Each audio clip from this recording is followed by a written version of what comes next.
was written by Hans Christian Andersen.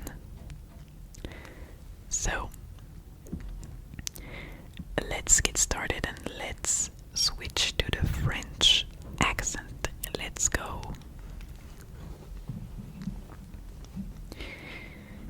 It was so terribly cold. Snow was falling, and it was almost dark.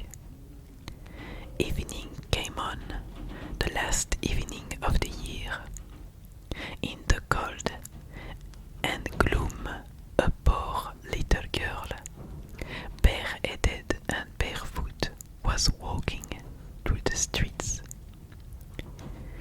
Of course, when she had left her house, she'd had slippers on, but what good had they been?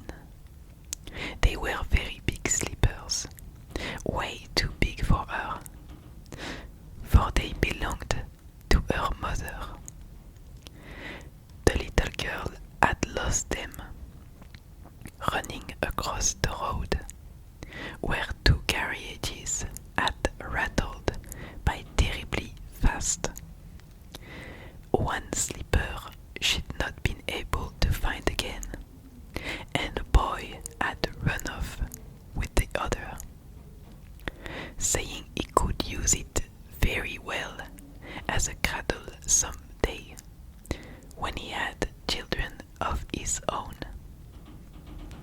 And so the little girl walked on her naked feet, which were quite red and blue with the cold. In an old apron, she carried several packages of matches, and she held a box of them in her hand. No one had bought any from her all day long, and no one had given her a cent. Shivering with the cold and hunger, she crept along a picture of misery. Poor little girl. The snowflakes fell on her long fair hair, which hung in pretty curls over her neck. In all the windows, lights were shining, and there was a wonderful smell of roast goose, for it was New Year's Eve. Yes, she thought of that. In a corner, formed by two houses, one of which projected farther out into the street than the other, she sat down and drew up her little feet under her.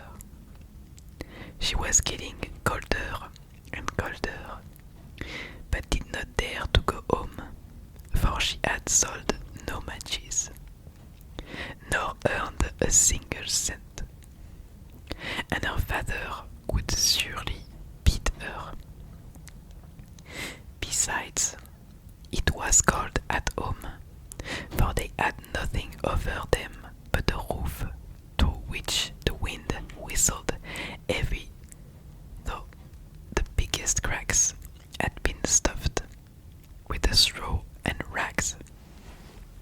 Her hands were almost dead with cold, and how much one little match might warm her, if she could only take one from the box and rub it against the wall and warm her hands. She drew one out. Ratch! How it sputtered and burned.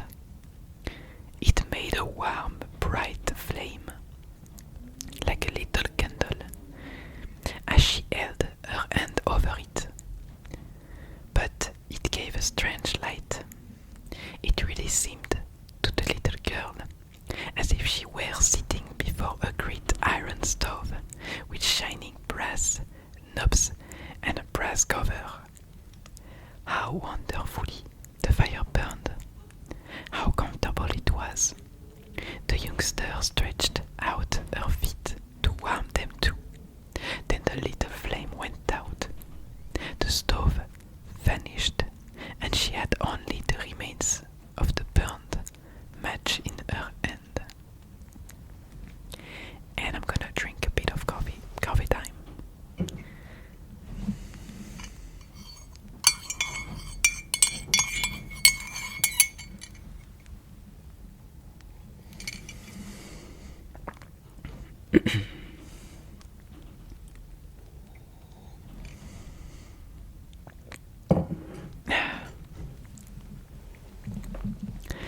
Okay,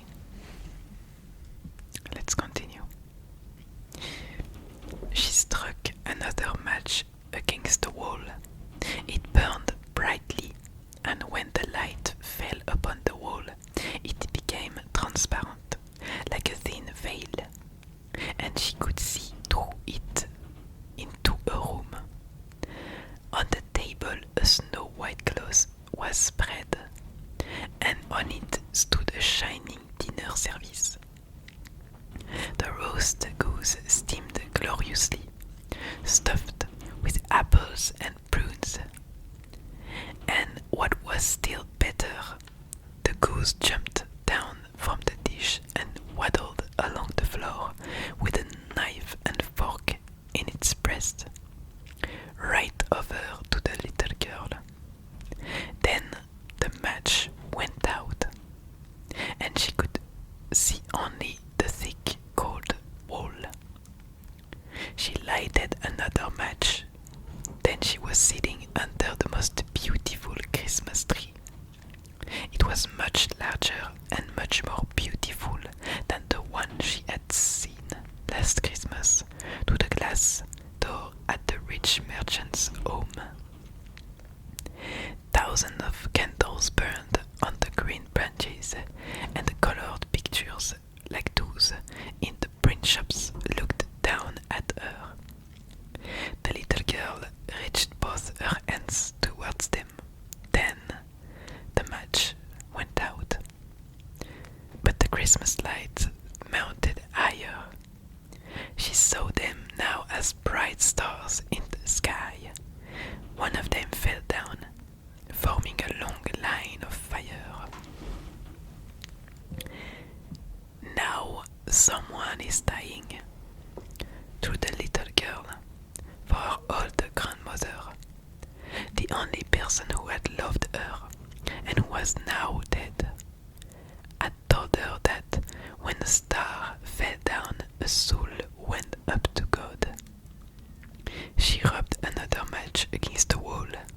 It became bright again, and in the glow the old grandmother stood clear and shining, kind and lovely.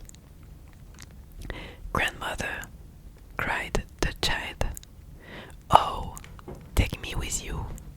I know you will disappear when the match is burned out. You will vanish like the warm stove, the wonderful roast goose, and the beautiful big Christmas tree." And she quickly struck the whole bundle of matches, for she wished to keep her grandmother with her, and the matches burned with such a glow that it became brighter than daylight.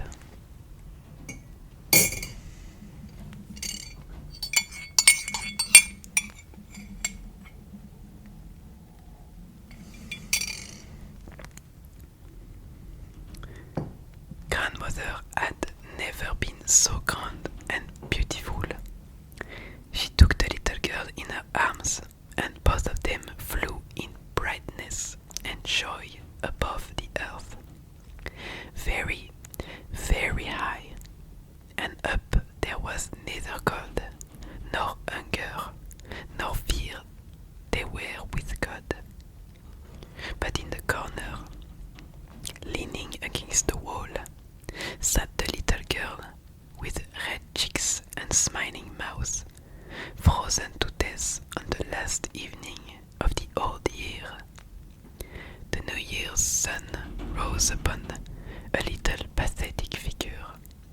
The child sat there, stiff and cold, holding the matches, of which one button was almost burned. She wanted to warm herself, the people said.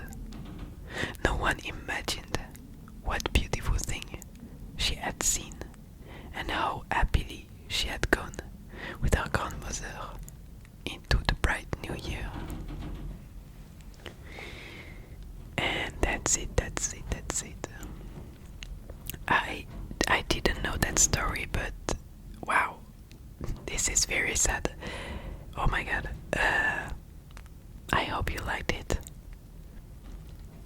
And yeah, I wish you a good night and above all sweet dreams and also a Merry Christmas.